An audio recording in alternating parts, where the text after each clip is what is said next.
Entonces, Rami, tenés abierto el micrófono. entonces Ay, perdón. les decía, chicos, que lo primero que les tiene que quedar claro es que cuando nosotros nacemos no tenemos estructurado el aparato psíquico. Es decir, no hay ninguna estructura, ni neurótica, ni psicótica, ni perversa. La estructuración del aparato psíquico se va construyendo, ¿no? Ese aparato psíquico se va constituyendo. Y en esa constitución puede ser que eh, nos estructuremos como neuróticos. Vieron que ahí decía en el texto, quizás lo que la gente llama normal, porque en el psicoanálisis no se usa el concepto de normal, pero quizás lo que la gente llama normal sería aquello que tenemos una estructura neurótica, ¿no?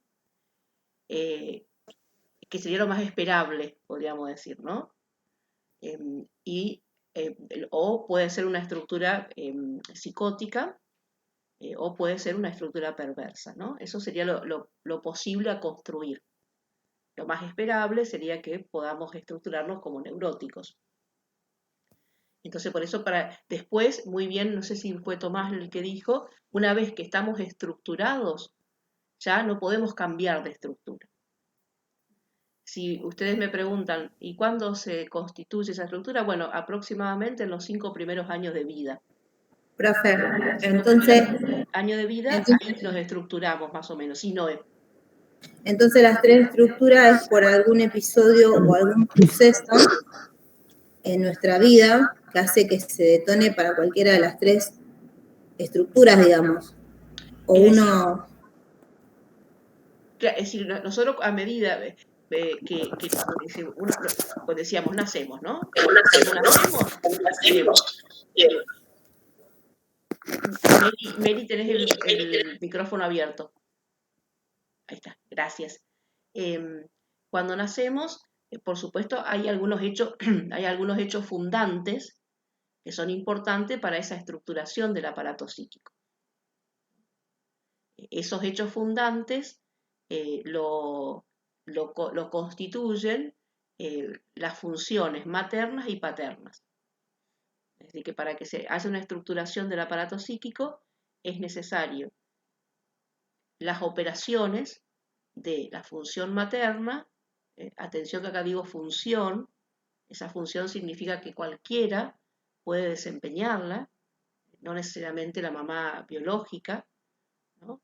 Es decir, cualquiera puede ejercer esa función materna, inclusive podría decir, no tampoco está anudado al género, ¿no? Podría ser también un varón que opere con la función materna, que la función materna significa poder alojar a un niño desde su deseo, ¿no? Desde ese deseo de hijo, ¿no? Eso sería la función materna.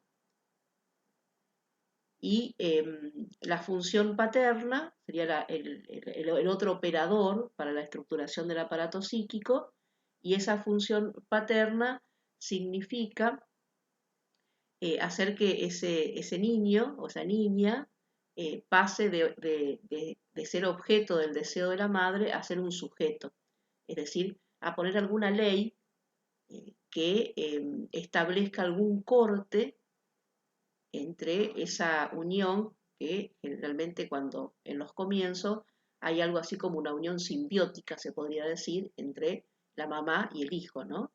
Entonces la operación paterna permite ese corte para que ese hijo no quede obturado por el deseo de la madre, ¿no? Capturado también, si quieren, por el deseo de la madre. Entonces permite por ahí este pasaje, podríamos decir, de ser objeto a ser sujeto. Entonces, en base a cómo, se podría decir, se desempeñan estas operaciones, función materna y función paterna, es cómo se va a ir estructurando ese aparato psíquico.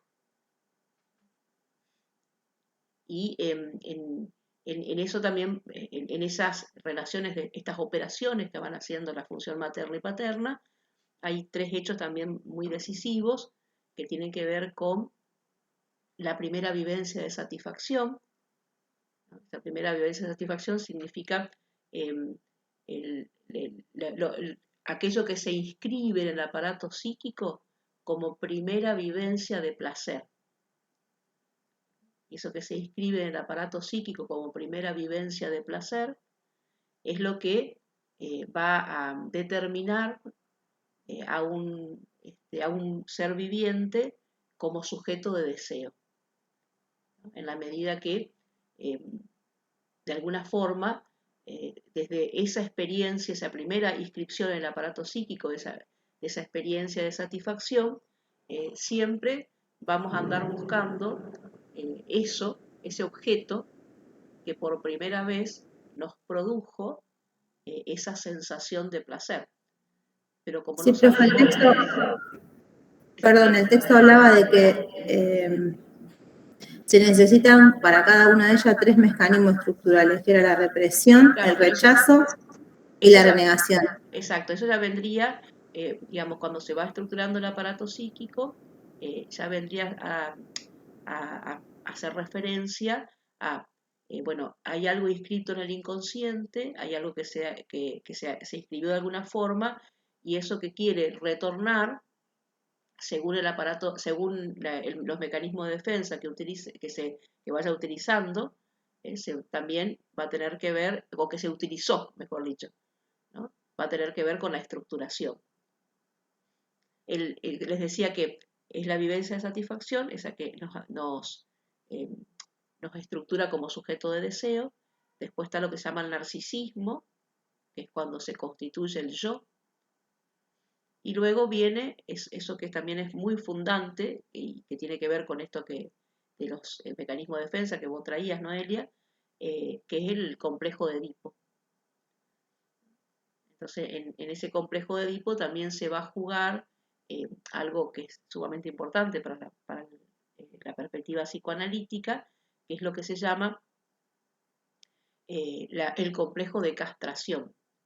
Es decir, que hay algo en relación a la diferencia sexual anatómica, ¿no? Que permite poder pensar que aparece en relación al sistema anatómico, ¿no? Que se ubica, en el caso del niño o la niña, ubican a la mujer como castrada y al varón como aquel que tiene el pene, ¿no? Como una cuestión de fantasía, ¿no? De fantasma, podríamos decir. Y entonces también, según lo que se acepte o no se acepte esta cuestión de la castración, también va a aparecer la cuestión de las estructuras. Por eso hay quienes reniegan de eso, hay quienes lo rechazan y hay quienes lo reprimen, ¿no? Y ahí aparecen estos 3 mecanismos de defensa.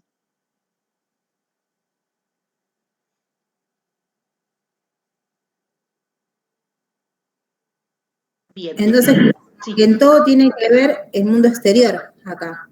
todo En tiene la que tres, ver, todo tiene que ver con esas funciones maternas y paternas que por supuesto vienen de afuera, ¿no?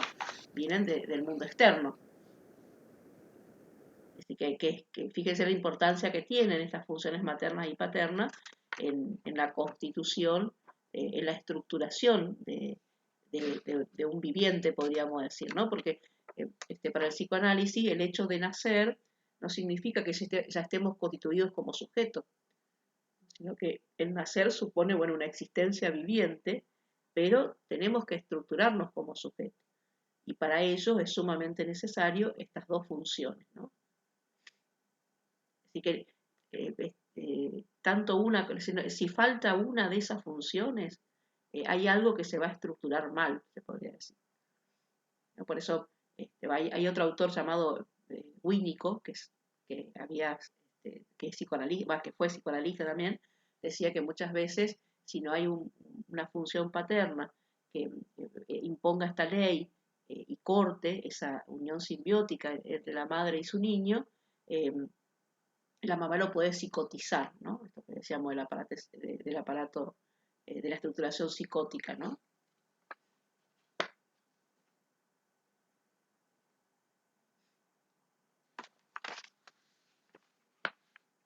Bien, no sé si hay alguna pregunta en relación, esto no estaba en el texto, pero vino bien a partir de las preguntas de ustedes, chicos. Em, si hay alguna pregunta en relación a eso que estaba diciendo.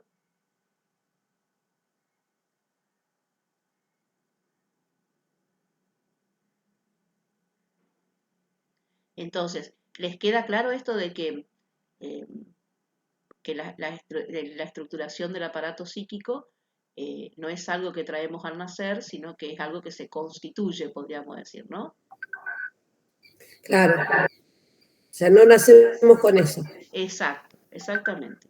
Y lo otro que reitero también es que una vez que está estructurado, no se puede pasar de una estructura a otra. El texto se lo decía, ¿no? Creo que decía, un neurótico no va a ser va a pasar a ser un psicótico, o un psicótico pasar a ser un neurótico, ¿no? Sino que una vez que se estructuró, después las intervenciones que se puede hacer desde el ámbito de la salud mental es dentro de esa estructura. No va a trabajar dentro de esa estructura. No, es decir, las intervenciones terapéuticas, psicoterapéuticas, no cambian la estructura, sino que se trabaja dentro de la estructura que tiene ese sujeto. Por supuesto, tratando de que ese sujeto pueda tener una vida digna, una vida en la cual pueda tener lazos sociales, etcétera, ¿no? Eso es lo que se trabaja en relación ya a esa estructura que está constituida. Claro, profe, de las tres estructuras como que la perversa sería la más complicada o la más, ¿cómo te puedo decir? Sí, Ay, puede ser, fea. Es puede como ser que la más busca complicada. siempre la maldad. Tiene como finalidad su satisfacción y la satisfacción es el mal del otro. Exacto, Siempre estar haciendo gozar del mal, por más que quede expuesto, por más que lo miren o lo juzguen o lo sentencien, es como que el perverso busca su propia satisfacción haciéndole el mal al otro. exacto, exactamente. Esa es la más compleja porque, como muy bien vos lo expresaste, el perverso no es que no sabe que está haciendo algo que daña al otro. El perverso lo sabe, pero goza con eso. Por eso es muy raro que un perverso vaya a un terapeuta, porque él sabe lo que le sucede, digamos, sabe que está haciendo algo que lo hace sufrir al otro, pero bueno, su goce se sostiene ahí. Entonces, por eso suelen ser más complejas, ¿no? En el sentido de que por ahí el neurótico, dentro de lo que podría ser, vieron que decía que la expresión del neurótico puede ser o una fobia o una neurosis obsesiva o una histeria, pero el síntoma le molesta al neurótico, ¿no? Lo angustia. Y entonces, ante esa angustia, eh, que por muchas veces le hace la vida más pesada, lo inhabilita, lo inhibe, entonces recurre a alguna atención psicoterapéutica. Eh, pero y puede trabajar eso, ¿no? En cambio, el perverso es muy raro que vaya a alguna intervención psicoterapéutica. Y el psicótico Profe, sería lo que nosotros, ahí voy Gabriel, el psicótico sería lo que popularmente se dice el loco, ¿no? Esto que cuando Claro, sería una realidad paralela, o sea, no vive claro, en la cuando se realidad, sino que registra, realiza otra.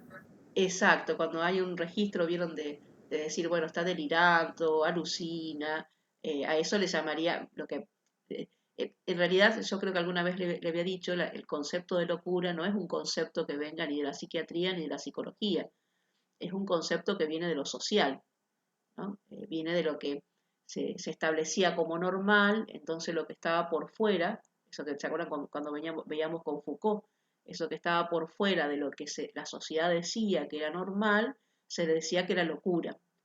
Y entonces ahí ingresaban todos aquellos que no estaban dentro de la norma. Por eso en algún tiempo, qué sé yo, los homosexuales eran anormales, porque no entraban dentro de esa norma establecida socialmente de la heterosexualidad.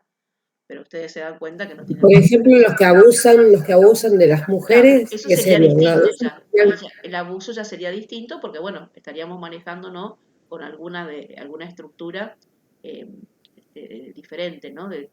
Pero digo, estaríamos viendo, a ver, ese abusador, dónde está ubicado, ¿no? Porque podría ser también un neurótico, o podría ser... Un neurótico, para mí es un neurótico. Sí, puede ser un neurótico, pero también podría ser un perverso, ¿no? Eso, Claro, porque o sea, la mira, persona... Profe, la estructura, entonces, perdón que estaba Gaby si ahí. bien tiene el lado paterno y materno, pero después nosotros como sujetos vamos, como hablábamos con el malestar, vamos buscando el rumbo de nuestro conocimiento.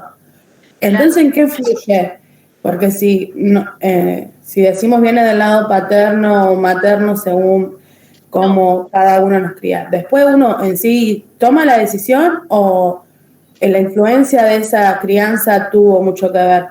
Es decir, lo que la influencia de estas operaciones maternas y paternas son las que nos estructuraron, ¿no? Una vez que estamos estructurados, ahí nosotros sí podemos hacer algo, sobre todo desde el punto de vista, sobre todo si estamos instalados en la neurosis, más que nada, ¿no? Podemos hacer algo en relación, pero siempre vamos a estar dentro de esa estructura. Entonces ahí dentro de esa estructura después, como recién les decía y como dice también el texto, o puede ser que tengamos una sintomatología más histérica o seamos algunos rasgos más obsesivos o algunos rasgos más fóbicos, ¿no? Entonces con eso sí podemos hacer y mucho. Profe, No, entonces, no cambiar nuestra estructura, digamos. No, no vamos a poder decir, bueno, yo ahora quiero ser tener otra estructura porque ya las operaciones maternas y paternas, que son en esos 5 primeros años de vida, son fundamentales porque son los estructurantes, ¿no? Entonces eso tiene que ver también con el estado en el que en el madre, padre, así que nos crían, estén en la forma de crianza que nos ven. Exacto, totalmente. Es decir, que va a depender también de cómo pudieron operar nuestros papás y nuestra mamá, porque también cada uno puede operar desde lo que tiene, ¿no? Nadie puede hacer operaciones en un niño con lo que no tiene. Entonces claro, es profe, fundamental entonces eso, ¿no? como que la neurosis y la psicosis puede ser un poco más tratada y controlada, De alguna tanto forma sí, clínicamente. sí, En cambio, el perverso como que no, porque porque él no primero que quiere. no busca tratamiento. Y segundo, alusión a lo que dijo una compañera sobre el tema de las violaciones. Yo creo que, no sé si nace ya con eso, pero yo creo que es algo de perversión, porque el violador va a violar con cualquier cosa, Exacto, tenga o no tenga el pene. O sea, la exacto. satisfacción de esa persona va a ser el mal del otro, El o el goce. sometimiento o el sufrimiento del otro. O sea, por más que sea mujer o hombre, o un animal, lo que sea, el hecho en sí es lo que a él lo satisface. O sea, como que la perversión no sé si no tiene cura. No, no, porque es como, la perversión es una estructura. Y si es una estructura, indudablemente no se modifica. Y a su vez, Profe, el violador es perverso. sí, el violador lo podemos, es decir, lo podemos ubicar dentro de esa estructura, ¿no? Lo que pasa es que muchas veces el perverso no es alguien que, eh, esto lo digo así entre comillas, un inadaptado, podemos decir, ¿no? Sino que el perverso funciona dentro de la sociedad. Ha habido gobiernos de estados que han sido perversos, ¿no? Y han llegado a ser presidente, ministros, etcétera, ¿no? Cargos importantes. Por eso también a veces reviste la peligrosidad, podríamos decir, ¿no? Porque suelen estar a veces en puestos importantes. No es como el psicótico, vieron que uno dice algo, uno es como que advierte que algo sucede cuando aparece un psicótico, ¿no? Porque o alucina, o el lenguaje no es coherente. Entonces uno, un psicótico probablemente no vaya, salvo que tenga un brote, ¿no? Y pueda ejercer esa violencia, pero si no, no es que va a ser algo como el perverso que, sabiendo que hace sufrir, el goce está en el sufrimiento, ¿no? Entonces, por eso, hoy ayer, no me acuerdo, leía una pequeña noticia, no profundicé, pero eh, el director de un eh, hospital de niños, que, bueno, ha sido denunciado por varios abusos. Fíjense en el puesto que están, ¿no? y bueno, cuando por ahí escuchamos estas noticias de gente abusadora, vieron que son gente que están en puestos importantes. Los hay también aquellos que a lo mejor intrafamiliar y todo eso, ¿no? No es que todos estén, pero en cambio el neurótico también, como les decía, va a recurrir a una cuestión terapéutica porque hay algo que pueda advertir que lo inhabilita, o que lo inhibe o que su sintomatología lo tiene con demasiado malestar. Entonces El neurótico es más dudoso, duda más. el neurótico, en realidad, cuando ahí dice que la diferencia entre un psicótico y un neurótico es que el psicótico tiene certeza, en el sentido de esto que ustedes decían, ¿no? Si el psicótico, por ejemplo, tiene un delirio de grandeza y dice que es Jesús, está en los, es decir, no duda de que sea Jesús. Cuando el psicótico dice yo soy Jesús, tiene toda la certeza de que es Jesús, ¿no? El neurótico, en cambio, como decía allí, plantea alguna duda en relación a las cuestiones. A veces algún paciente viene y dice, ¿me estaré enloqueciendo? En esa pregunta uno dice, bueno, es una pregunta de un neurótico, porque alguien que está diciendo, bueno, estaré realmente yendo a la locura, en base a lo mejor a su sintomatología. Esa pregunta nunca la va a instalar un psicótico, sino porque tiene certeza de que esas alucinaciones o esos delirios que se creó para suplir el corte que hizo con el mundo externo, tienen realidad, tienen una realidad de certeza.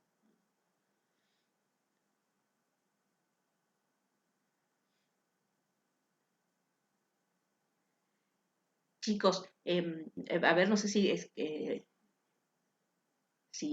no hago algunas puntuaciones del texto, o ustedes traen alguna pregunta más, que están buenas las preguntas. No, profe, yo por mi parte no tengo preguntas, porque le entendí lo que explicó.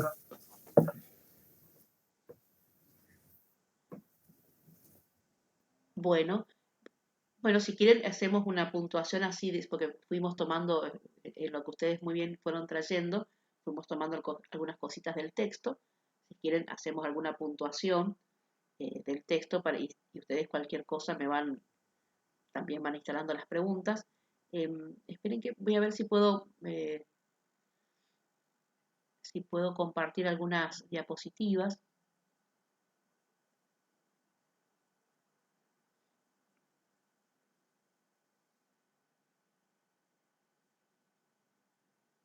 ¿Ahí están viendo, chicos? Sí, profe. Sí, profe, se ve. Bueno, profe. Voy a intentar ampliarla y a ver si se ve, porque a veces cuando la amplío, yo no sé si es por la carga de la diapositiva, pero muchas veces ustedes no la ven. Voy a intentar una vez. Si no se ve, la dejo así sin ampliar. A ver si logran verla.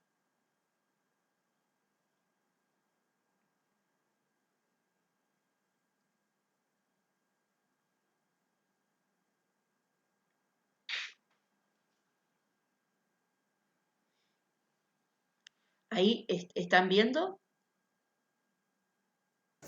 Sí. Sí, profe. Bien, entonces acá estábamos. Por supuesto, lo dijimos, pero lo reitero de nuevo. Estamos viendo una perspectiva de salud mental desde el psicoanálisis. ¿Por qué aclaro esto? Porque, bueno, también la psiquiatría trabaja sobre salud mental y por allí presenta algunas otras categorías, si bien estas estructuras por ahí también las reconoce como tal, ¿no? Eh, pero por ahí son distintos abordajes, podríamos decir.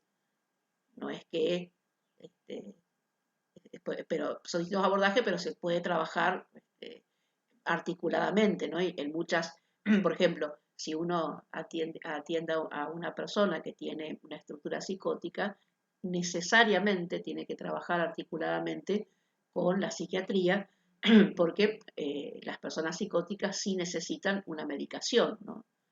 Estas medicaciones le permiten bajar la cuestión de las alucinaciones, etcétera, y poder tener una conexión, algún lazo con el mundo, con la realidad externa, ¿no?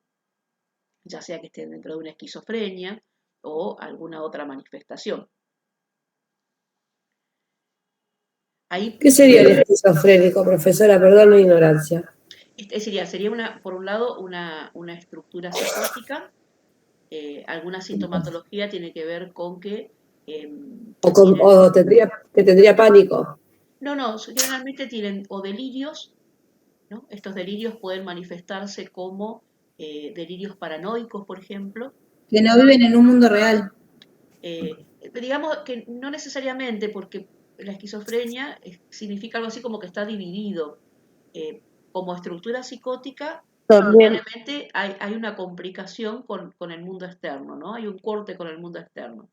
Entonces, también pueden llegar a ver y escuchar otras cosas que no están. bueno, entonces decíamos, puede haber delirios. ¿Cómo dijiste, Manu?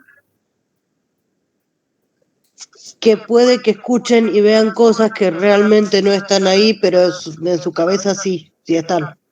Ah, Bueno, como que generan un sería mundo, así, ¿no, una profe? realidad paralela, digamos. No, Pierden noción con la realidad.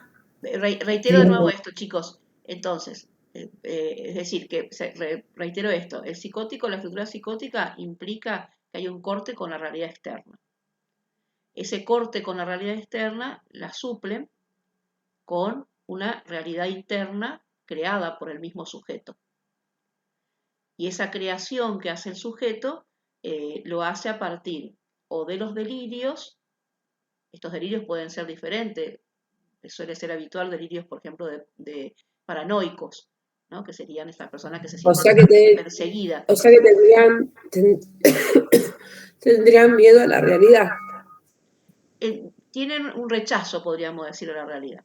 Un rechazo a la realidad que se produjo a partir de esto que les decía, y que también el texto dice, en relación a la castración, ¿no? Como hay un rechazo a esto de esta diferencia, podríamos decir.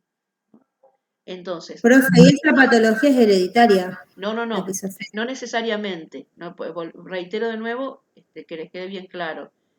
Si dijimos que el aparato psíquico se estructura, eso significa que no viene de una cuestión genética.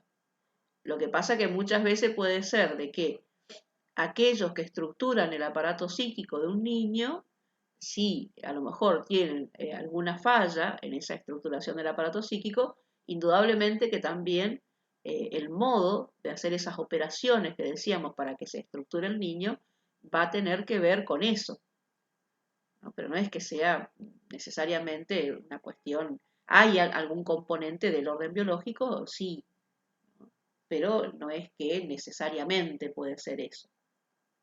A veces tiene que ver más con la transmisión en relación al modo en que se opera eh, estructuralmente con ese niño o esa niña, ¿no? ¿Cómo fue tratado en su infancia esa persona? Claro, exacto, pero a su Si vez, fue abusado o no. yo, depende que ella no es siempre un abuso, ¿no? Puede No, ser. no, pero estoy hablando de abuso físico No, pero o a veces no es psicológico. abuso. Bueno, depende que consideremos abuso, ¿no? Pero no necesariamente, a veces a lo mejor, supónganse, puede ser una sobreprotección. Ah, Depende porque también así que podríamos lo decir, bien también puede afectar, ¿cómo? que lo bien que nosotros consideramos bien Claro, exacto. también puede afectar. Exactamente, eso que por ahí Profe, lo usaste bien al concepto, porque muchas veces a veces uno dice yo lo hago por su bien, y a lo mejor en ese hacerle por su bien está inhabilitando a ese niño o a esa niña. Si supónganse una mamá muy sobreprotectora, no es que está diciendo lo sobreprotejo para hacerle el mal. Es decir, lo sobreprotejo para evitarle que sufra, para evitarle esto, para evitarle lo otro, pero bueno, en esa sobreprotección está inscribiendo algo que no tiene un efecto negativo, ¿no? Entonces, muchas veces te lo hago por tu bien, no necesariamente tiene que ver con el bien, ¿no? Por eso digo, no siempre tiene que ver con eh, un abuso de esto que nosotros decimos, de violencia, etcétera, ¿no? Podríamos decir también es abusivo el hecho de no dejar que un niño o una niña se habilite para algo, ¿no? también podríamos ponerlo dentro de esa categoría abusiva. Lo que pasa es que muchas veces nosotros lo vemos como un bien, en cambio lo vemos como un mal si hay una violencia física, psicológica, etcétera, ¿no?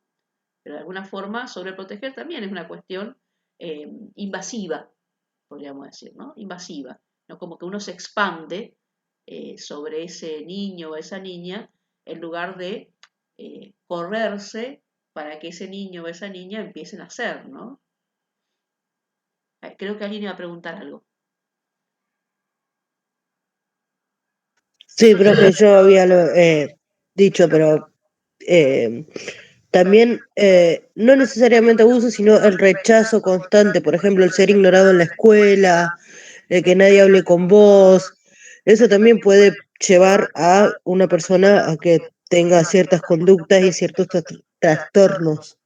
Sí, indudablemente que también el rechazo, recuerden que acá estamos hablando de los comienzos, ¿no? Todavía cuando el niño no va a la escuela. Estamos hablando bien de los Ah, comienzos fundantes. Pero si Sería con lo que después de con esta lo que pasa en la estructuración, casa. perdón, digo esto y ya escucho, Priscila, si después de esta estructuración en la escuela hay una cuestión de rechazo, etcétera, indudablemente que eso va a tener un efecto, pero podríamos decir, va a tener un efecto, supónganse, sobre la estructura neurótica. Ya está estructurado y después ahí va a tener un efecto.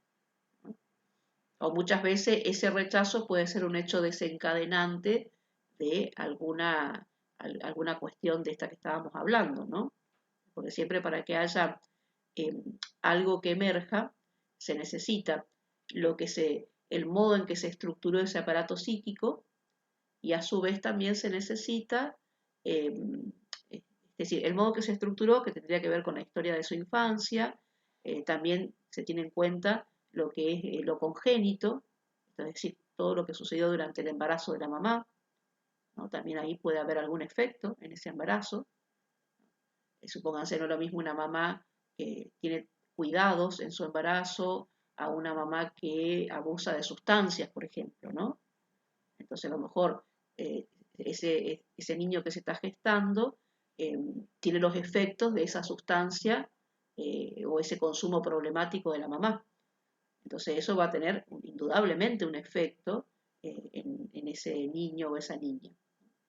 Y esto sería, Freud le llamaba las series complementarias, ¿no? Se complementan entre sí, deja una disposición y esa disposición está como latente, ¿no? Y ante un hecho desencadenante, que puede ser, como decía, creo que fue Manuel que dijo, algo que puede suceder en la escuela como rechazo o algo de otro orden, puede desencadenar eso que estaba latente, ¿no? Esa disposición. Sí, perdón, Priscila, que ibas a decir algo. No, no, era que entonces todo, o sea, todo como que no, el problema, no sé cómo explicarlo, viene ya desde un comienzo, desde Sí, el principio, sería desde la familia vendría. exactamente. Por eso fíjense la importancia que tiene la familia, ¿no? La familia es fundamental. Y cuando hablamos de familia, hablamos de cualquier conformación de familia, chicos, ¿eh? Cualquier conformación. No estamos hablando de la familia tradicional solamente. Cualquier conformación de familia es importante para que alguien pueda convertirse en sujeto.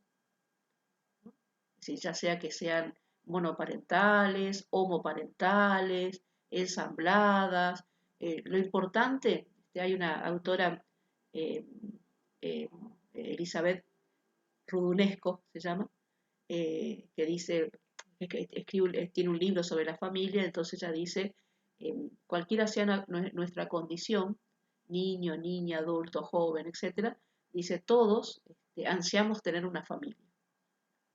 Así que hay un deseo de esa familia porque esa familia es la fundante. Y la cuestión es que haya estas operaciones, no, no que necesariamente esté conformada como lo que solemos llamar familia tradicional, ¿no? Siempre es importante que haya esas operaciones de funciones maternas y paternas, ¿no? Que se juegan en cualquier conformación de familia.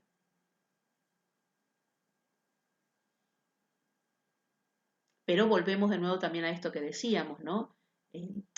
También después, a partir de esa conformación que nos dio nuestra familia, también nosotros algo podemos hacer.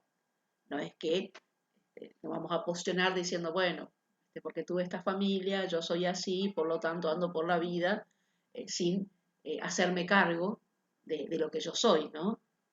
Porque también Lacan decía, de la posición de sujeto siempre somos responsables. Es decir, de cómo cada uno de nosotros es en relación a sus lazos sociales, ¿no? Esos lazos sociales que se juegan en la amistad, en la pareja, en el trabajo, etc., siempre somos responsables. Con lo cual esto está diciendo, no puedo andar por la vida a lo mejor eh, jorobándole la vida a otro y decir, bueno, lo que pasa es que yo soy así porque mi familia fue de este modo. Ciertamente, la familia es azarosa, la familia que nos tocó, pero después cada uno de nosotros tiene que hacerse responsable de lo que va a ir eligiendo y a partir de eso puede trabajar en relación a los efectos de la familia en esa subjetividad. Sí, Priscila. ¿Cómo era? Siempre, o sea, en las películas de esos casos así, siempre pasa de que son, está bien que usted dijo que no siempre es por abuso, pero son abusados en la casa y el niño busca como que a otro referente, y cuando esa persona que él toma como guía, como ayuda, le falla, como que ahí le despierta lo psicótico, lo malo. Sí, está bueno lo que traes, Priscila. Primero, indudablemente lo que Como están... que, perdón, profe, Sí, como que ese niño no quiere llegar a ser esa persona mala, sino que quiere como que buscar que ser bueno, pero justamente llega esa persona y le falla. No sé si está bien o está mal. tomo esto que vos decís que está bueno. Entonces, primera cosa para decir, indudablemente que estas marcas, podríamos decir, porque estas marcas que hacen los otros, ¿no? Las operaciones de los que han cumplido la función materna y paterna, inscriben en el aparato psíquico una marca. Freud decía de que a medida que nosotros vamos a encontrarnos con otros, que no son nuestra familia, podemos encontrarnos con gente que inscriban en nosotros una marca diferente, que permita resignificar la marca anterior. Pongo un ejemplo así. Supónganse que un niño en la casa le decían, bueno, que era un inútil, que no servía para nada, que esto, que directamente lo desvalorizaban, ¿no? Y va a la escuela y se encuentra con un docente que lo anima a que puede, ¿no? Que va a poder aprender, ¿no? Que tiene capacidades para aprender. Entonces, ese docente va a dejar una marca positiva que a ese niño o a esa niña le va a permitir resignificar ese sos un inútil que a lo mejor había quedado de su entorno familiar, ¿no? Puede resignificar eso. Ahora bien, a partir de lo que también vos decías, Priscila, también es cierto, puede ser de que alguien que se tome como referente falle, ¿no? Falle y que entonces uno dice, uy, al final hay otro que me falló, sería, ¿no? Pero ahí, esto no me habilita a mí, no habilita a ningún sujeto para decir, bueno, entonces ahora tomo el concepto que vos decías, Priscila, ahora voy a ser malo o mala porque hay otro que me falló. No me habilita a mí a eso. Porque puede ser que ese haya cometido, haya fallado, haya lo que sea, pero bueno, algo tenemos que hacer con eso, ¿no? No por eso nos va a habilitar para decir, bueno, ahora voy a andar por la vida dañando a los otros porque hubo otro que me falló. Por eso Claro, como que tenés que dejar el mambo atrás. no sé si dejarlo, sino trabajarlo, yo diría Romy, ¿no? Poder trabajarlo, porque puede ser también que siempre el otro me va a fallar. La cuestión también es Lo habla lo qué criollo, ponemos ¿no? nosotros en el De, otro. Muchas veces nosotros ponemos en todo el arranca de otro, la infancia, que siempre, la siempre, infancia y la crianza que uno tiene. eso es lo que da un efecto. Pero eso, reitero de nuevo, y esto que tiene que quedar claro, eso no me habilita para hacerme No, no responsable de mis acciones, ¿no? Porque sí me habilita para poder trabajar sobre eso, ¿no? pero Y cuando uno es Claro, adulto toma su propio camino. No, sí, no solamente uno puede hacer intervenciones ya siendo o alguien que sea, es un niño o un tampoco es adolescente. volver a repetir la historia. O sea, También, uno trata bueno, de cambiar. exacto, es decir, Freud escribió un libro muy interesante que se llama Repetir, recordar y reelaborar. Así se llama el texto, que es muy interesante, donde él lo que hace es Muchos por ahí tienen malas experiencias o malas crianzas, pero en la adolescencia esa persona cambia y es la mejor. O sea, no sigue los pasos y los ejemplos que le dieron en su infancia. Sí, sí, siempre se va a necesitar, esto también lo recalco, no es que uno por arte de magia, si viene una experiencia muy negativa, por arte de magia va a modificarse, ¿no? Siempre se va a necesitar de la intervención de otro, esto que decíamos, de que haya claro, algún otro que deje que inscriba en nuestro aparato psíquico alguna experiencia que permita resignificar esa experiencia anterior, ¿no? Por eso el aparato psíquico eh, eh, se maneja con tiempos lógicos, se llama, que son tiempos que son reversibles, es decir, que uno puede modificar algunas cosas, a diferencia del tiempo cronológico, que no se puede revertir, ¿no? Porque cuando uno cumple edad, ¿no? No puedo decir, bueno, ahora no tengo la edad que tengo. Ese tiempo cronológico es irreversible, pero los tiempos lógicos son reversibles. Pero siempre, siempre, así como se necesitó a otro para que nos constituya como sujeto, también para que haya alguna otra inscripción se necesita otros, ¿no?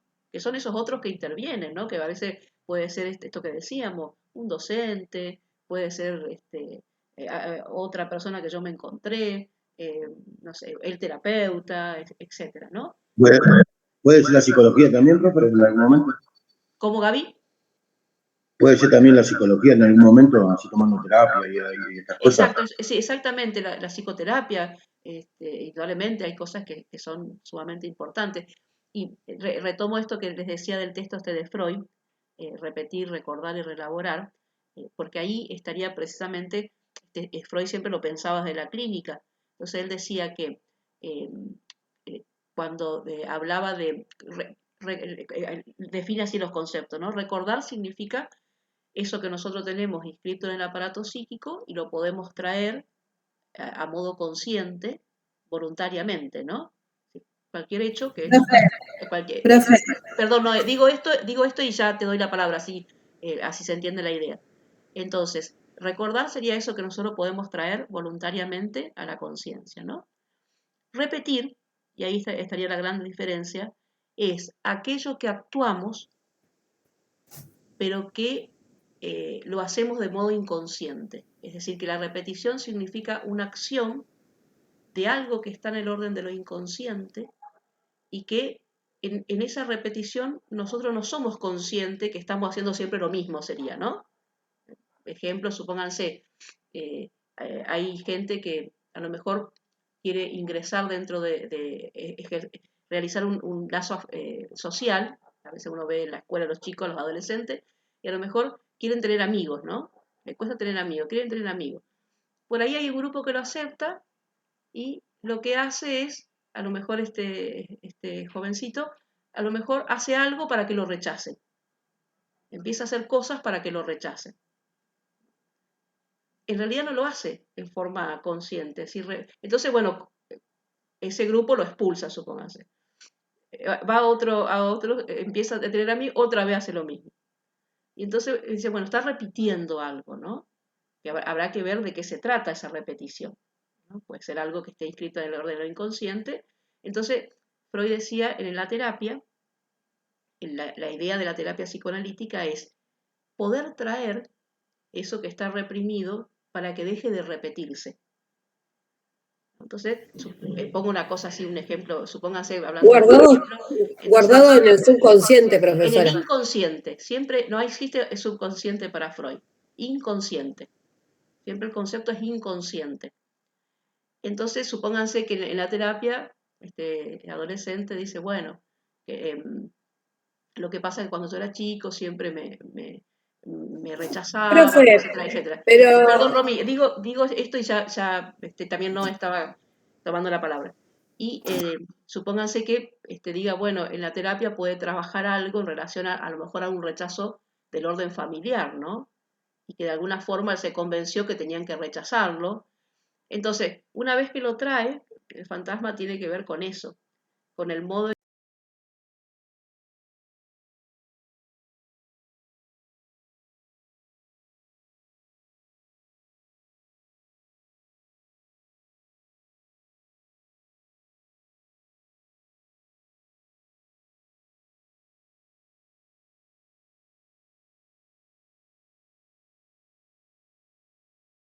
que uno mira la realidad. Pero el fantasma es inconsciente. Entonces, después, bueno, puedo advertir cuál es mi fantasma y poder tratar de modificarlo, ¿no? Entonces, por eso se puede repetir historia cuando no se la hace consciente. Pues, para no repetir hay que recordar y luego reelaborar. No es solamente recordar, reelaborar. Y ahora sí, perdón, que había dos creo que Gabriela era que iba a decir algo, puede ser, y después Romy. Me parece que era Gabriela o... Yo no. Noelia. Noelia. Noé, perdón, Noé. Con respecto a lo de la estructura o las tres estructuras que usted habló, entonces, no es solamente lo que nos pasó en la infancia, en los primeros 5 años, cómo nos educaron el padre, sino es cómo nos fuimos nosotros sintiendo en nuestra infancia y adolescencia también, porque no es solo lo de los padres, porque por ahí en la casa está todo bien y en la escuela sufre bullying o algún tipo de acoso o abuso de otro compañero o un docente, y eso quizás se despierta en la adolescencia, que es cuando se empiezan a formar estos tipos de estructuras, ¿o no? No. Tiene que ver de acuerdo a la educación total, no solo de la casa. La estructura se hace en los 5 primeros años de vida. Es decir, es del orden de lo familiar, de estas operaciones madre-padre. Después, indudablemente, en la Entonces lo que pasa adolescencia... después es la elección, digamos, de cada uno. No, después, indudablemente, una vez que está estructurado, ciertamente después van a ir a... la estructura como estructura neurótica, psicótica o perversa. Después, dentro de esa estructura de neurótica, decíamos, también hay expresiones diferentes, ¿no? Entonces, ciertamente después nos terminamos de alguna forma de conformar en la adolescencia, ¿no? Y la influencia de otros también va a ser significativa, Claro, porque ya sea por lo positivo o por lo negativo. Ahora bien, hay muchos casos donde cuando son adultos tienen estas estructuras, no, porque a mí en la adolescencia me pasó esto, o como dijo una compañera, porque yo fui abusada o fui violada no sé, en la adolescencia, por eso soy así o tengo esta elección. Entonces no tiene que ver con eso, sino tiene que ver con los primeros 5 años de vida y que quizás ese hecho lo despertó. claro, es decir, la estructura neurótica se hace los 5 primeros años de vida, ¿no? Después, ciertamente, esos otros acontecimientos que van pasando van a pasar dentro de la estructura, dentro de una estructura neurótica. Entonces puede ser que ese acontecimiento haga emerger, suponete, una neurosis obsesiva. Es decir, puede hacer que se exprese después esa estructura en alguna sintomatología, que sea un ataque de pánico. que siempre es una sintomatología. Y esa sintomatología tiene alguna cuestión conflictiva, ¿no? De algo del orden de lo reprimido, ¿no? Puede ser que esto que decía, bueno, se estructuró como neurótico, pero a su vez también tuvo cuestiones de abuso. Bueno, la expresión de la sintomatología va a ser dentro de una estructura neurótica. Y esto que vos decías del bullying, también son posiciones, ¿no? Porque vieron que no todas las personas, sí que hay una posición de sujeto en relación a el que ejerce el bullying y aquel también que se somete a tal, ¿no?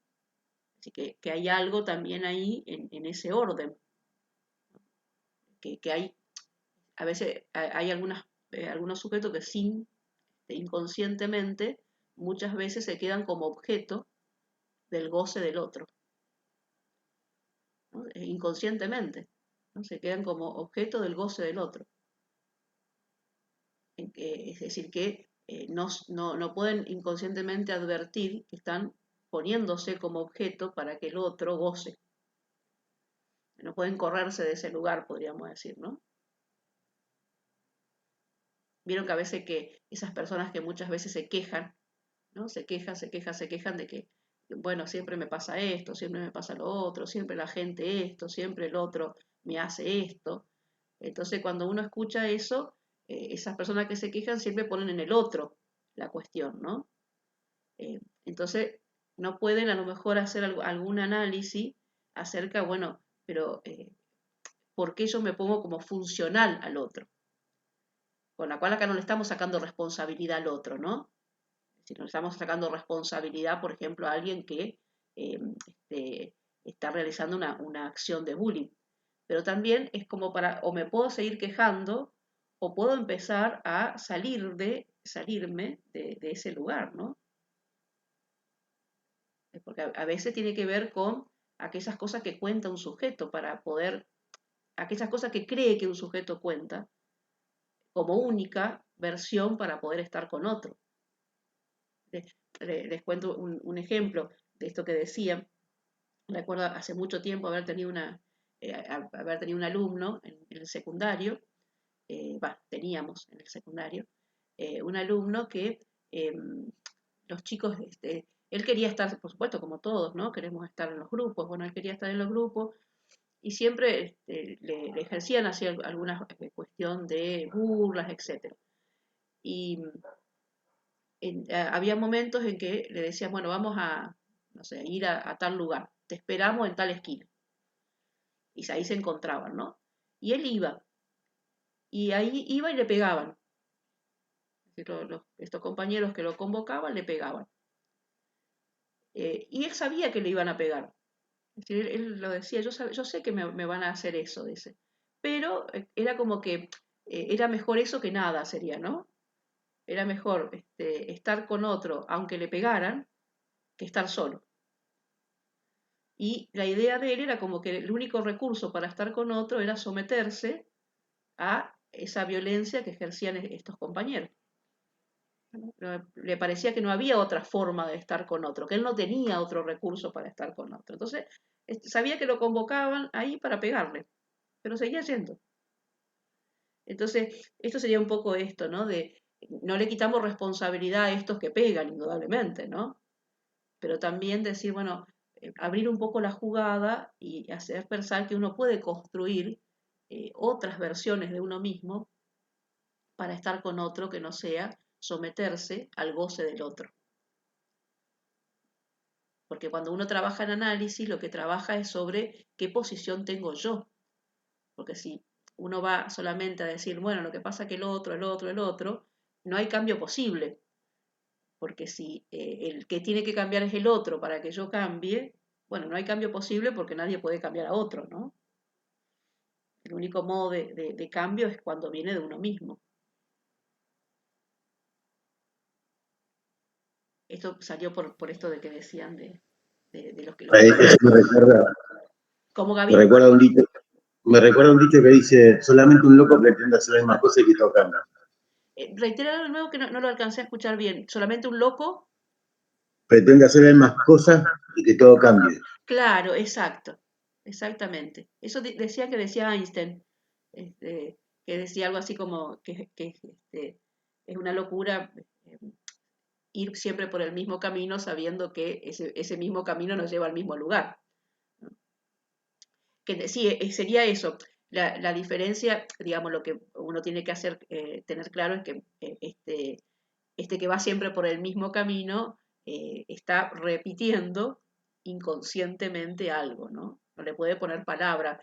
Cuando logra advertir eso, es decir, para advertirlo tiene que ponerle palabra, entonces deja de actuar y puede encontrar otros caminos. O mejor dicho, construir otros caminos, porque en realidad los caminos no están dados, ¿no? Así que esto no es como si, la vida, quiero decir, no es como si uno dice, bueno, es una obra de teatro en la cual me dan el guión y yo lo leo y lo voy actuando, ¿no? Sino que la vida tiene que ver con que estamos en la obra de teatro pero no tenemos guiones. Y el guión lo tenemos que escribir nosotros, ¿no? Junto con otros, siempre los guiones se escriben con otros, ¿no? Pero hay cosas que las tenemos que escribir nosotros. Entonces, muchas veces en ese repetir, por ahí es como que tomo el guión de otro, porque ese guión del otro me asegura algo y no tengo que enfrentarme con la incertidumbre que supone escribir el propio guión. ¿No? Porque siempre escribir el propio guión es incierto, ¿no? No me garantiza. Me da garantía. Profe, sería como esas personas que te dicen, a mí me criaron así y así sigo, y no intentan cambiar esa estructura de crianza. Exacto. A mí, por ejemplo, me pasa ahora con una pareja mía, el chico me habla, mi padre era así y yo tengo esa estructura de que mi padre me crió así, pero yo la otra vez le decía, si vos tenés esa estructura de que tu padre te crió así, pero no te gusta cómo te crió tu padre, está en vos también cambiarlo, esa forma de crianza que uno tuvo. Claro. En realidad lo que se cambia siempre es la sintomatología, podríamos decir, ¿no?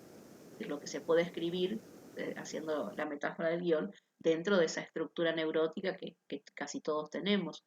Pero es más cómodo decir, me criaron así, porque eso es como que me saca responsabilidades, por decirlo de alguna forma, ¿no? Porque es como que yo le pongo la responsabilidad a quien me crió.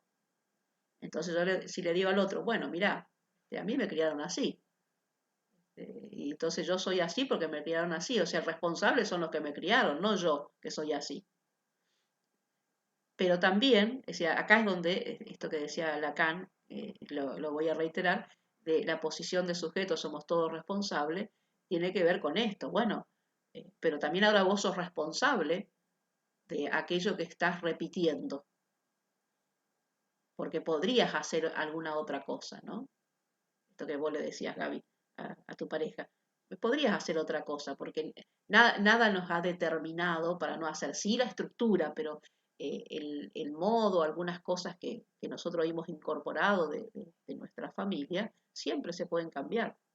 Será más difícil, nos llevarás más tiempo, pero siempre es posible escribir nuestro propio guión, ¿no? Hacer nuestra propia versión. Sí, profe, porque si no ahí entraríamos en un papel de víctima, y si el mundo no cambia, yo no puedo cambiar nada. Exacto, exactamente. Y reitero, como que pareciera que nos desresponsabiliza.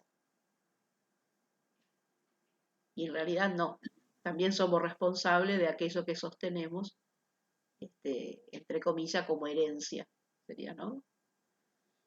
Claro, porque si vos sos víctima de lo que pasa y las circunstancias, de lo que te criaron y todo esto, ¿de qué te puedes hacer cargo? Si no sos culpable de nada. Exacto. Uno dice, bueno, hago esto, le hago mal a otro y digo, no, bueno, anda a decírselo a mi padre, que era el que me hizo así.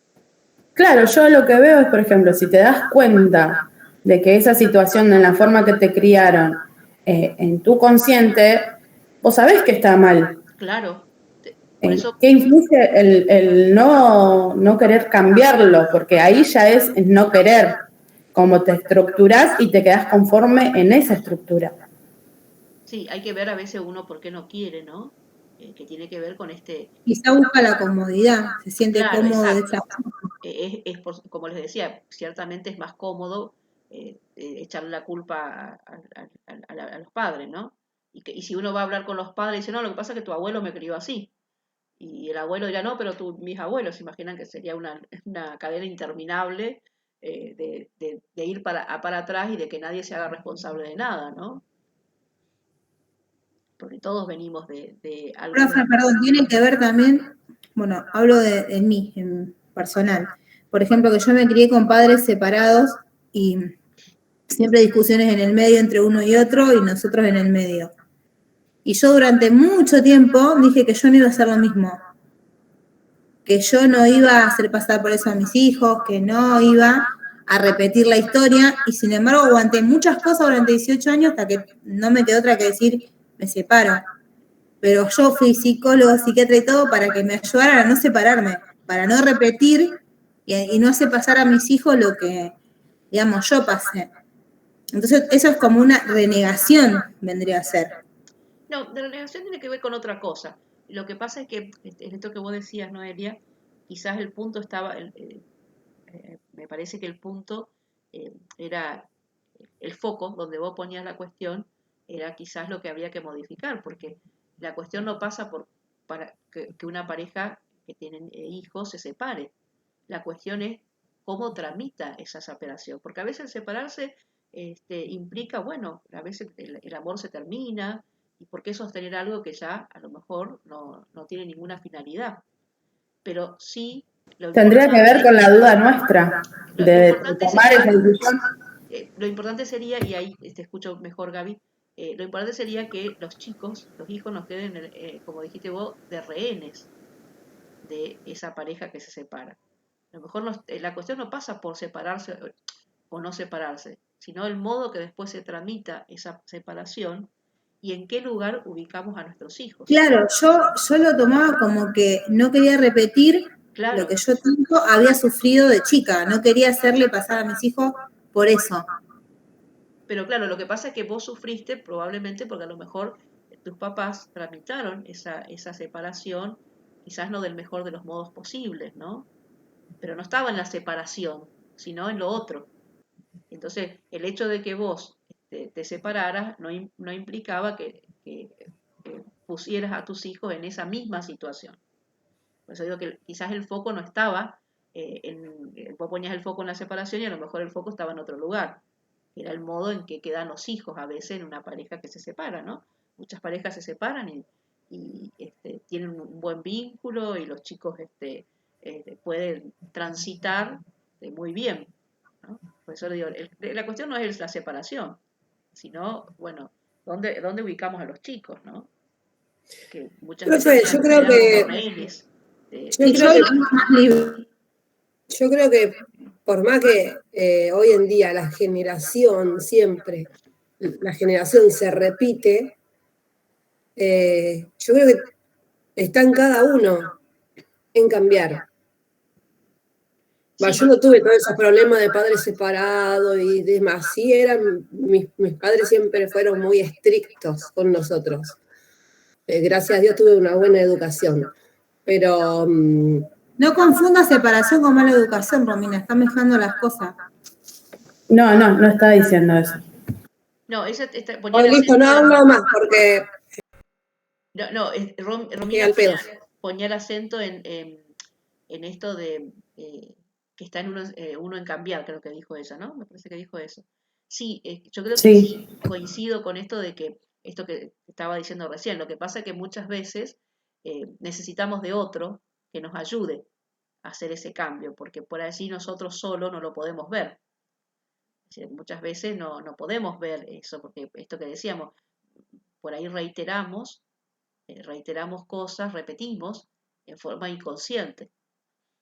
Entonces, por ahí necesitamos, por supuesto que el deseo de cambiar tiene que venir de nosotros. Si nadie va a terapia obligado, porque si alguien viene obligado a terapia, tampoco se va a producir nada, ¿no? Tiene que haber algo del deseo propio de decir, bueno, veo que esto hace que yo por la vida ande con demasiados malestares y entonces deseo hacer algo que me ponga en otro lugar en la vida, ¿no? Entonces puedo acudir a alguien que me ayude por allí. Profe, Sí, no, que le quiero hacer comentarle algo de justo lo que está diciendo de que cuando uno va a terapia obligado, que no sirve tampoco. no, Bueno, yo tengo una de mis hijas que ella trabaja, o sea, va al espacio terapéutico que está en el Hospital de Niños Zona Norte. ajá, Y, bueno, va todos los jueves a las 7:15 de la mañana. Y la otra vez, bueno, la psicóloga me citó a mí y me dijo como que ella no va sin ganas, como que la nota que va obligadamente porque yo la llevo y porque tiene que ir. Y la psicóloga me decía, dice, eso no nos sirve, dice, a ninguna de las tres. Dice, ni a vos que te quedás media hora, 40 minutos sentada esperando. Dice, ni a ella tampoco, dice, porque dice que se sienta y empieza a bostezar. claro. Y dice que la psicóloga le dice, bueno, dice, ¿tenés algo para contarme? ¿Cómo te fue? Y no, la verdad que no mucho. Y dice que lo único que hace es bostezar. Entonces me dice, vamos a buscarle por otro lado la vuelta. O sea, si bien que no tiene que abandonar porque necesita un acompañamiento, pero que así tampoco le sirve, de que se siente y bostece la media hora que está. Entonces, como que, bueno, se me vino a la mente eso porque de lo que usted estaba diciendo, que obligadamente tampoco sirve. Exacto, exactamente. Puede ser que en el caso de un adolescente, como vos traes, muchas veces, bueno, los papás dicen tiene que ir porque hay algo del orden del malestar que uno advierte y que el adolescente puede no advertir por ser adolescente, también le puede pasar a un adulto, ¿no? Pero a lo mejor, bueno, va a la primera sesión, a la primera entrevista y por ahí engancha, digamos, ¿no? Puede hacer algún enganche con la terapia. Claro, bueno, Y otras ella veces a lo primero, mejor no. Habría que ver claro, si primero como que iba con ganas y después, claro, bueno, pasó habría que esto. ver si el horario de las 7:15 es el más adecuado para un adolescente, yo diría, ¿no? Porque a veces puede Sí, pasar de obvio, que, lo que pasa que, bueno, dado a que vio lo que es la demanda del hospital de sí, niños, como que entiendo, nos sí, fuimos a porque acordar. muchas veces por Entonces, ahí con los adolescentes uno tiene que tratar de, a lo mejor, de ver también un horario que para el adolescente le permita estar mejor situado, podríamos decir, ¿no? bueno, la cuestión que no fue durante un mes más o menos, que no fue, que bueno, o sea, como que le dijimos, bueno, si vos no querés ir, no vayas. Y hace una semana ella sola pidió de ir, que quería ir a verla. Buenísimo, Entonces yo digo, ¿cómo es que por exacto. ahí es lo que obligadamente no se llega a nada No, y tiene que pero partir de uno? fíjate, Meli, que a lo mejor ella pide ir porque quizás, más allá de que ella bostezaba, probablemente a lo mejor ese espacio le hizo pensar algo. Es decir, quizás si vos no Claro. lo hubieras llevado, a lo mejor, digo yo, puede ser que Sí, sí, lo sí, hubiera pedido igual a lo mejor, pero a lo mejor al menos algo sucedió para que ella, a lo mejor ya situada en otro lugar, pudiera decir, bueno, deseo ir. claro. Habría que ver cuál era el juicio de la que la atendía, porque si interpretó tal vez que no le interesaba porque botezaba y tal vez tenía sueño. No, bueno, no Claro. sé, pero porque por ahí no vamos a abrir un juicio con la terapeuta, ¿no? Pero quiero decir de que esto que traía como ejemplo interesante, Melissa, porque es cierto eso, ¿no? Las cosas tienen efecto en una terapia en la medida que haya un deseo de, ¿no? Y que puede ser que la terapia empiece sin deseo, digo, en el caso de un niño, de un adolescente, que uno lo puede traer todavía, ¿no? O lo puede llevar, mejor dicho, digo traer porque estoy acá eh, lo puede llevar. Y puede El- ser que en ese llevar haya algo, ¿no? Y puede ser también, a mí me ha pasado esto que dice Meli, ¿no? A lo mejor algún adolescente que ha sido traído y a lo mejor vino 4 veces y dijo, bueno, no quiero venir más. Por supuesto se respeta eso y a lo mejor después al año siguiente pide venir, ¿no? Y viene desde otro lugar. Claro. Eso puede pasar. Y el- puede pasar con un adulto también. A veces uno empieza un trabajo terapeuta con un adulto y a veces llega a un punto que tiene que ver con la resistencia. Freud le llamaba la resistencia a eso, que también inconsciente, como que hay algo que se resiste a traer para poder trabajar, porque le produce angustia, porque le produce malestar, porque la terapia no es sin angustia. No es que uno dice, bueno, voy a la psicoterapia y ya de un día para otro voy a estar espléndido. No es sin angustia porque uno trae cosas que le angustian y tiene que trabajarlas. Y en la medida que las relabora, como decía Freud, después sí va empezando a aparecer algo de ese bienestar, ¿no? Pero en el proceso terapéutico hay momentos de mucha angustia. Entonces a veces hay una resistencia y la persona deja de venir. Y a lo mejor después, de nuevo, reinicia, ¿no? Pero bueno, son los tiempos de cada sujeto también, que hay que respetarlos, ¿no? Excepto que la persona esté en riesgo de vida, bueno, otra cosa, ¿no? Estaríamos hablando. Sí, no sé si... Profe, Sí. el otro día estaba hablando con un adolescente, y justo lo que estábamos hablando recién, y me hablaba de la separación de los padres, Uh-huh. y me decía que mi padre me abandonó cuando yo tenía 7 años. Y bueno, hablando, nos dimos cuenta que no era que la abandonó, se separó de la madre, pero la madre, al hablar tan mal del padre, ella lo vivió como que la abandonó. Porque yo le digo, pero vos lo ves a tu papá, sí, yo voy a la casa, entonces ¿en qué momento te abandonó? Después pudo darse cuenta de que no, que nunca la había abandonado, que sino que lo que la madre hablaba tan mal, que tenía tanta mala relación, ella sentía como que la había abandonado. Claro. Eso es un poco lo que creo que traía Noelia, esto que traes vos, Gabriel, en cuanto a veces eh, el discurso de uno o de otro eh, tiene un efecto en los chicos, ¿no? Y bueno, y a veces puede que no, a lo mejor puede que, pongamos otro ejemplo, es decir, a lo mejor la mamá no tuvo un discurso despectivo hacia el papá, pero puede ser que ese adolescente lo haya vivido como si fuese un abandono, ¿no? Y quizás el papá nunca lo abandonó, pero lo haya vivido como tal. Entonces después, este sería el fantasma, como decía yo, ¿no? Es decir, eso que uno se construye porque sirve a veces para andar, ¿no? Uno a veces anda con ese fantasma porque le sirve de alguna forma para andar. Sin ese fantasma no podría andar. Y después, a lo mejor en terapia se da cuenta de que en realidad no fue así. Que yo lo viví así, pero no es que me haya abandonado, ¿no? Y a otras veces puede ser por esto, ¿no?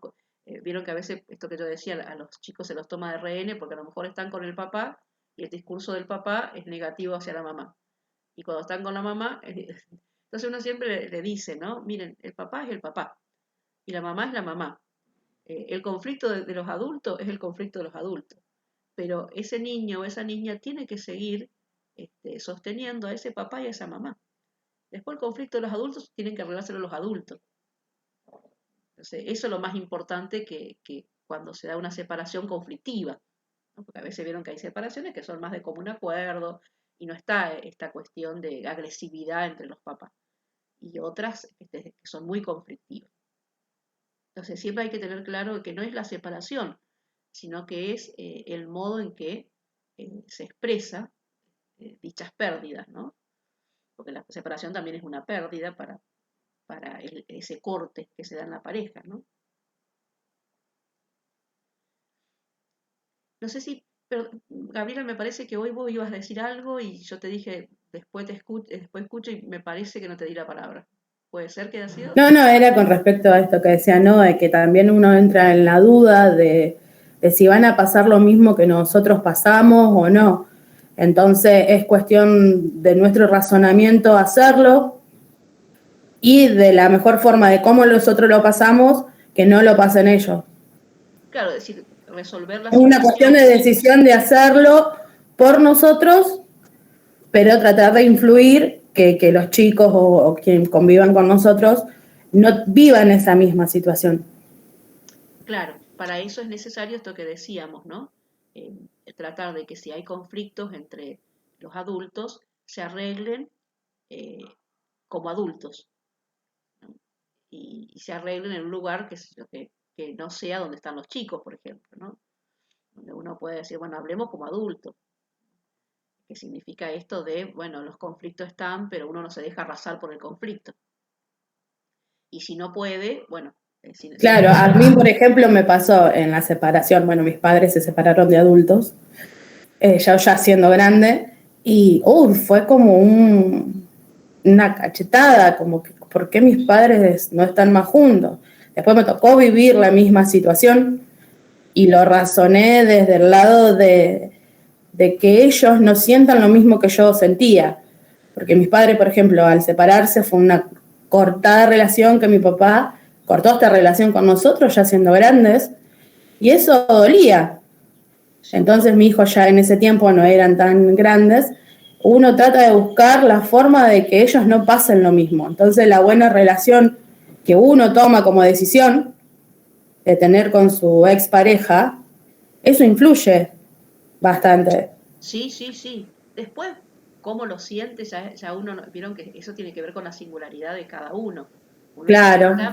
intenta, como bien decías, tratar de que estos conflictos de adulto no tengan un efecto en los chicos. Después, bueno, después cómo lo tramita cada uno de los hijos es singular, tiene que ver con cada uno, ¿no?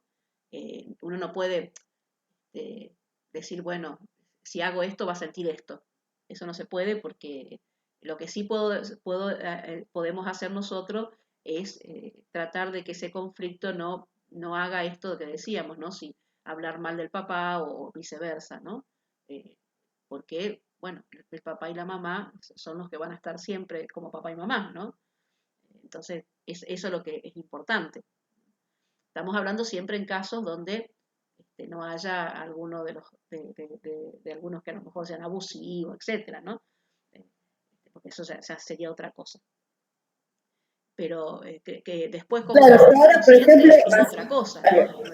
Porque cada uno siente en forma razonando con esto que estamos hablando, cómo uno aprende, yo por ejemplo aprendo, que estamos siendo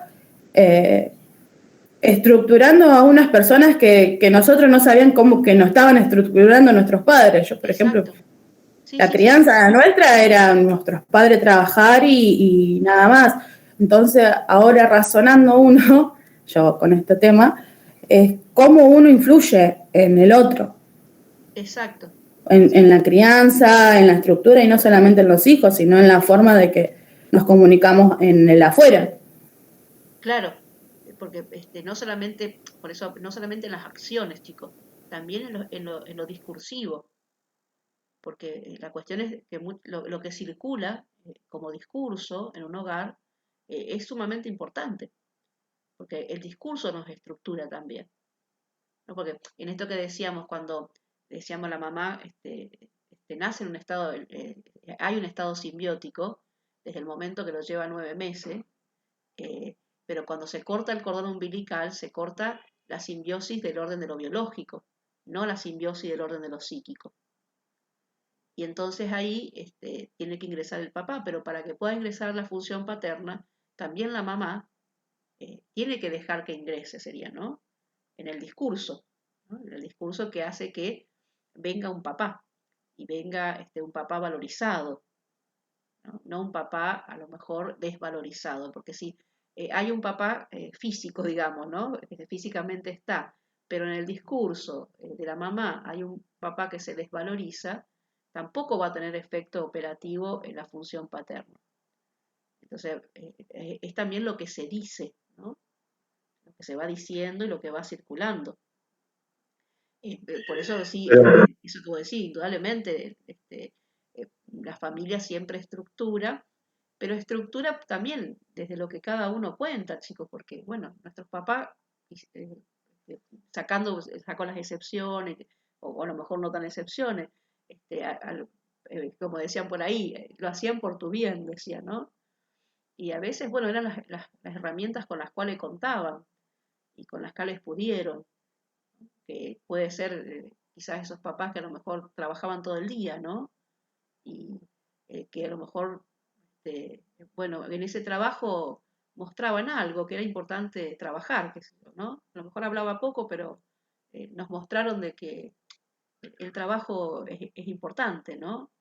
Y nos fueron estructurando desde ese lugar de lo significativo del trabajo, por ejemplo. A lo mejor era un papá que decía poco, ¿no? que a lo mejor no decía tanto, pero decía desde ese lugar. Claro, daba su demostración y su enseñanza desde Exacto, ese punto de vista. porque el afecto estaba dado en, bueno, el trabajo porque quiero que estés bien o quiero que puedas, no sé, ir a la escuela, hacer esto.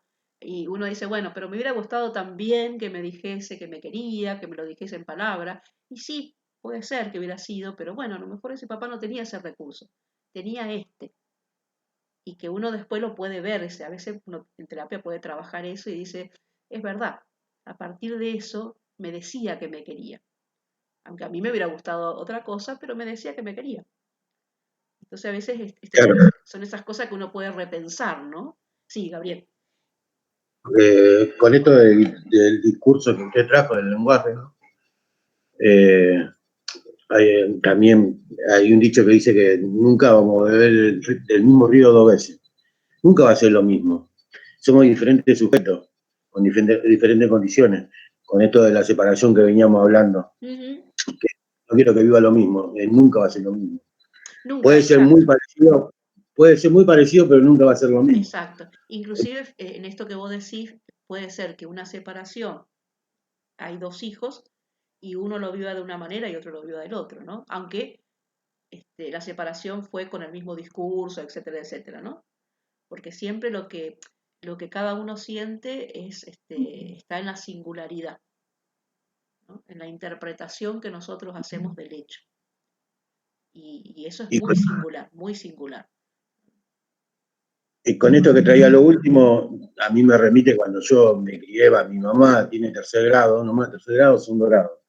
Y viene de una familia muy grande, media agresiva en la crianza. Y yo mi mamá era bastante agresiva cuando yo era chico, todo, y después pude entender que con lo que aprendió, con lo que tenía y con lo que le enseñaron, hizo lo que pudo. Y con eso pude soltar lo que viví de chico y decir, bueno, hizo lo mejor que pudo, con lo que sabía y con lo que podía. Y después pude tener una relación hermosa, de hecho tengo una relación hermosa. Claro, que ciertamente, si uno dice, bueno, pero me hubiera gustado que, bueno, pero era lo que con lo que contaba, ¿no? Y uno puede resignificar cosas y decir, bueno, a lo mejor uno ahora cuenta con otros recursos mayores y con sus hijos puede hacer otra cosa, ¿no? Pero siempre vamos a fallar, chicos, porque no existen los padres perfectos. Porque todos venimos, decía Freud, como fallados, ¿no? En esto de hay algo que siempre nos falta. Y para los hijos siempre va a faltar algo, ¿no? Y bueno, se la van a tener que arreglar con eso, con eso que faltó. Y eso cuando tenga sus hijos también algo le va a faltar y así sucesivamente, ¿no? Pero bueno, lo importante es que podamos hacernos cargo de nuestra propia existencia, esto que le decía, ¿no? Sernos responsables de que más allá de lo que nos pasó y de que lo azaroso que es el hecho de haber nacido en una familia o en la otra, podamos decir, bueno, ahora somos responsables nosotros de lo que, de esto que le decía como metáfora del guión que yo quiero escribir para mi propia existencia, ¿no?